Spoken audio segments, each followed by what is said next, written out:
Hello students, previous video के अंदर जो टॉपिक हमने स्टडी किया था वो अपना टॉपिक था कैलकुलेशन ऑफ एम्पिरिकल फार्मूला। किसी भी केमिकल कंपाउंड का एम्पिरिकल फार्मूला कैसे कैलकुलेट करते हैं, इस चीज़ के बारे में स्टडी किया था। क्लियर है। अब जो टॉपिक हम स्टडी करने जा रहे हैं वो अपना टॉपिक है कैलकुलेशन ऑफ मॉलिक्यूलर फार्मूला। हमें किसी भी केमिकल कंपाउंड का मॉलिक्यूलर फार्मूला कैलकुलेट करना है। क्लियर है। तो सबसे पहले मैं आपको डिफरेंट स्टेप्स नोट करवाऊंगा, जिन स्टेप्स को हम फॉलो करेंगे किसी भी केमिकल कंपाउंड के मॉलिक्यूलर फार्मूला को कैलकुलेट करने के लिए। क्लियर। उसके बाद मैं उन सभी स्टेप्स को आपको एक एग्जांपल के थ्रू क्लियर कर दूंगा। क्लियर। और हमें पता है एम्पिरिकल फार्मूला कहाँ से आता है, अपने पास क्या गिवन होता है, केमिकल कंपोजिशन गिवन होती है और एटॉमिक मास गिवन होता है। क्लियर। तो यहाँ पर भी वो सेम चीज गिवन मिलेगी, यानी कि सबसे पहले हमें कैलकुलेट तो क्या करना है, एम्पिरिकल फार्मूला ही कैलकुलेट करना है। फिर हमें कैलकुलेट क्या करना है, एम्पिरिकल फार्मूला मास कैलकुलेट करना है। फिर हमें मॉलिक्यूलर मास कैलकुलेट करना है। वहां से अपने पास किसकी वैल्यू आ जाएगी, n की वैल्यू आ जाएगी। उस n की वैल्यू को हम मॉलिक्यूलर फार्मूले के लिए यूज करेंगे। कैसे, जब हम उस n की वैल्यू को एम्पिरिकल फार्मूले से मल्टीप्लाई करेंगे तो जो अपने पास वैल्यू आएगी वो किसकी आएगी, मॉलिक्यूलर फार्मूले की। क्लियर। तो सबसे पहले मैं यहाँ पर स्टेप्स को नोट करवा रहा हूँ, फिर उन स्टेप्स को मैं आपको एग्जाम्पल के थ्रू क्लियर कर दूंगा। तो अपने पास टॉपिक क्या है, कैलकुलेशन ऑफ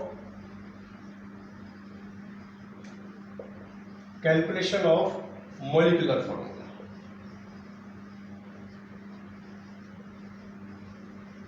हमें किसी भी कंपाउंड का मॉलिक्यूलर फार्मूला कैलकुलेट करना है। तो हमें किन किन स्टेप्स को फॉलो करना है। फर्स्ट स्टेप में हमें क्या कैलकुलेट करना है, एम्पिरिकल फार्मूला कैलकुलेट करना है। और एम्पिरिकल फार्मूला कैसे कैलकुलेट करते हैं, किन स्टेप्स को फॉलो करते हैं, वो सब चीज मैं आपको प्रीवियस वीडियो के अंदर बता चुका। क्लियर है। तो सबसे पहले calculation of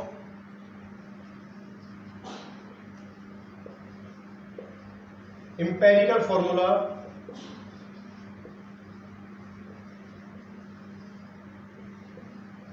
from percentage composition.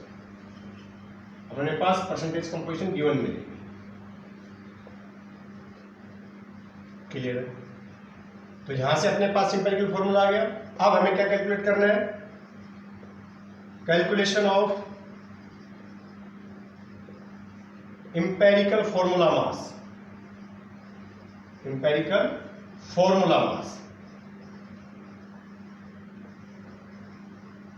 Clear.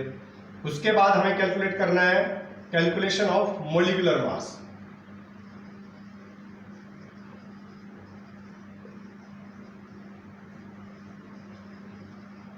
Molecular mass. Clear. Next step में हमें क्या कैलकुलेट करना है, calculation of value of n। हमें n की वैल्यू कैलकुलेट करनी है। क्लियर है। और लास्ट में हमें क्या कैलकुलेट करना है, डिटर्मिनेशन ऑफ मॉलिक्यूलर फार्मूला। और आपको पता है मॉलिक्यूलर फार्मूला कैसे आता है, molecular formula is equal to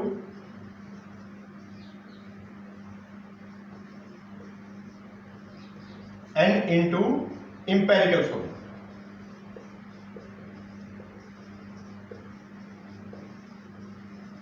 ये चीज मैं आपको बता चुका, relation between empirical formula and molecular formula. और n की वैल्यू क्या होती है, एम्पिरिकल फार्मूला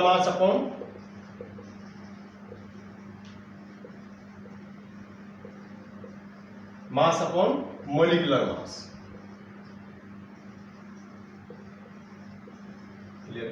यहां से जब हम कैलकुलेशन करेंगे तो जो वैल्यू आएगी वो किसकी वैल्यू होगी, n की वैल्यू। क्लियर। तो हमें मॉलिक्यूलर फार्मूला कैलकुलेट करने के लिए इन स्टेप्स को फॉलो करना है। क्लियर है।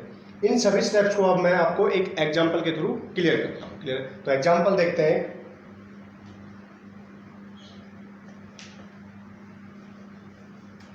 मेरे पास एक एनसीईआरटी सोल्व एग्जांपल है, उसको सोल्व करते हैं। क्वेश्चन लिखवा रहा हूं मैं पहले आपको, फिर देखते हैं इसका answer.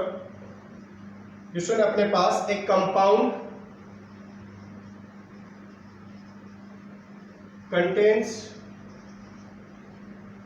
4.07% hydrogen,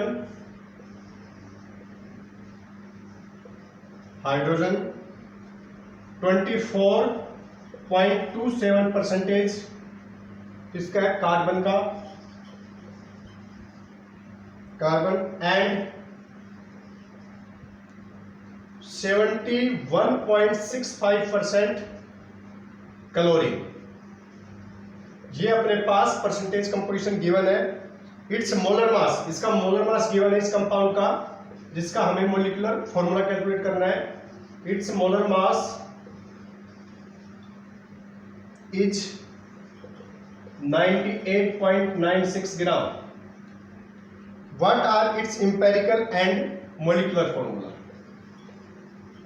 what are its empirical and molecular formula?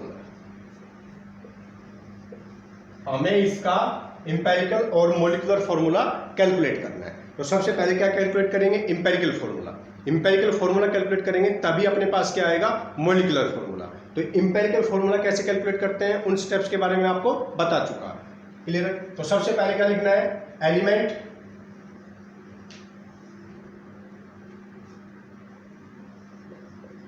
Element, फिर हमें क्या लिखना है, सिंबल, फिर हमें क्या लिखना है, परसेंटेज कंपोजिशन, उसको हम चेंज कर लेंगे किसके अंदर, ग्राम के अंदर। फिर हमें क्या कैलकुलेट करना है, एटॉमिक मास, फिर नंबर ऑफ मोल्स, और फिर हमें क्या कैलकुलेट करना है, simplest molar ratio, simplest molar ratio, और लास्ट में हमें क्या कैलकुलेट करना है, simplest whole number molar ratio, clear. ये चीज हमें कैलकुलेट करनी है,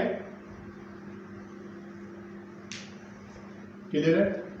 अब देखना, एलिमेंट क्या क्या अपने पास, हाइड्रोजन है, कार्बन है और क्लोरीन है, क्लियर है। तो यहां पर क्या लिखेंगे, यहां पर एलिमेंट का नेम लिखना है, सिंबल यहां पर लिखेंगे। तो यहां पर क्या है अपने पास, हाइड्रोजन, कौन कौन से एलिमेंट है, कार्बन, क्लोरीन, क्लियर है। यहां पर क्या लिखेंगे, symbol, hydrogen, carbon, chlorine, clear है। हाइड्रोजन की परसेंटेज कंपोजिशन कितनी है, 4.07। उसके बाद कार्बन की कितनी है, 24.27%। उसके बाद क्लोरीन की कितनी है, 71.65। इसको हमने किस में चेंज कर लिया, ग्राम में, क्लियर है। टोटल मान लिया 100 में से इसका कितना है, हाइड्रोजन का 4 ग्राम, 4.07 ग्राम, कार्बन का 24.27 ग्राम, क्लोरीन का 71.6 ग्राम, क्लियर है। अब इनका एटॉमिक मास क्या होता है, हाइड्रोजन का कितना होता है, 1, कार्बन का कितना होता है, 12, क्लोरीन का कितना होता है, 35.5, क्लियर है। अब हम यहां से क्या कैलकुलेट कर लेंगे, नंबर ऑफ मोल्स, और नंबर ऑफ मोल्स का फॉर्मूला क्या होता है आपको पता है, गिवन वेट अपॉन मॉलिक्यूलर मास, अपॉन मॉलिक्यूलर मास, क्लियर है। अब गिवन वेट क्या है अपने पास, 4.07, एटॉमिक मास क्या है, 1। तो हाइड्रोजन के मोल्स कितने आ जाएंगे, 4.07 ही आ जाएंगे। गिवन वेट 24.27 डिवाइड किससे करेंगे, 12 से। तो इसकी जो वैल्यू आएगी, मैं डायरेक्ट लिख रहा हूं, वैल्यू कितनी आएगी आपके पास, 2.02, क्लियर है। इसी प्रकार जब हम 71.65 को 35.5 से डिवाइड करेंगे तो किसके मोल्स आ जाएंगे, क्लोरीन के, और इसकी वैल्यू आएगी आपके पास 2.02। अब हमें इसको किस में चेंज करना है, सिंपलेस्ट मोलर रेशियो के अंदर। तो अपने पास सबसे स्मॉल वैल्यू कौन सी है, 2.02। तो इस वैल्यू को सभी से डिवाइड कर देंगे। तो इसको डिवाइड करेंगे तो अपने पास वैल्यू आएगी अप्रोक्स 2, इसकी वैल्यू 1।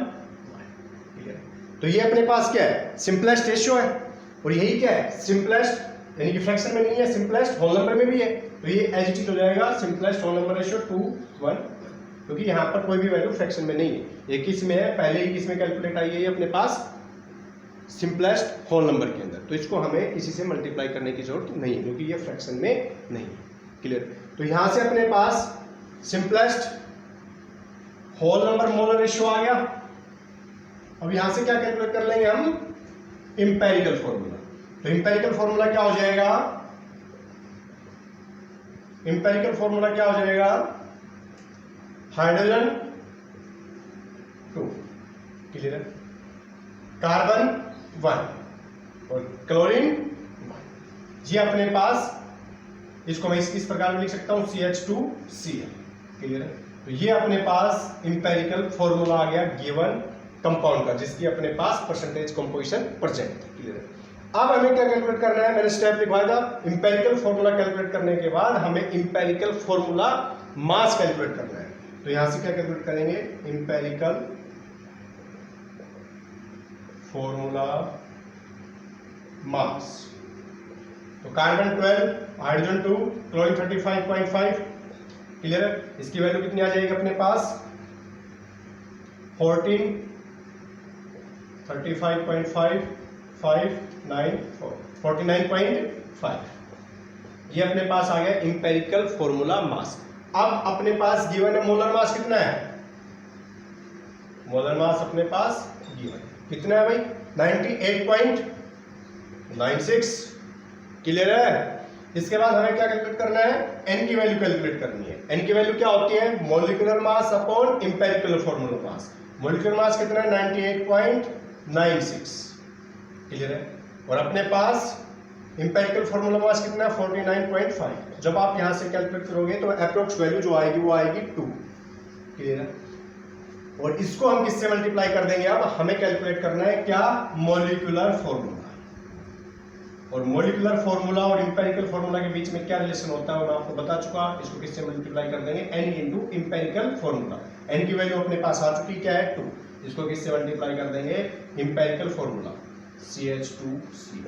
जब आप इसको इससे मल्टीप्लाई करोगे तो अपने पास आएगा C2H4Cl। ये अपने पास गिवन कंपाउंड का मॉलिक्यूलर फॉर्मूला है, ठीक है। तो मॉलिक्यूलर फॉर्मूला कैसे कैलकुलेट करना है, ये चीज़ आपको क्लियर होगी, क्लियर है। तो आज के लिए इतना ही, नेक्स्ट वीडियो में मिलते हैं नेक्स्ट टॉपिक के साथ। अपने पास एक टॉपिक बचा हुआ है, लिमिटिंग रिएजेंट या एक्सेस रिएजेंट क्या होता है, limiting reagent and access reagent, इसके बारे में स्टडी करें।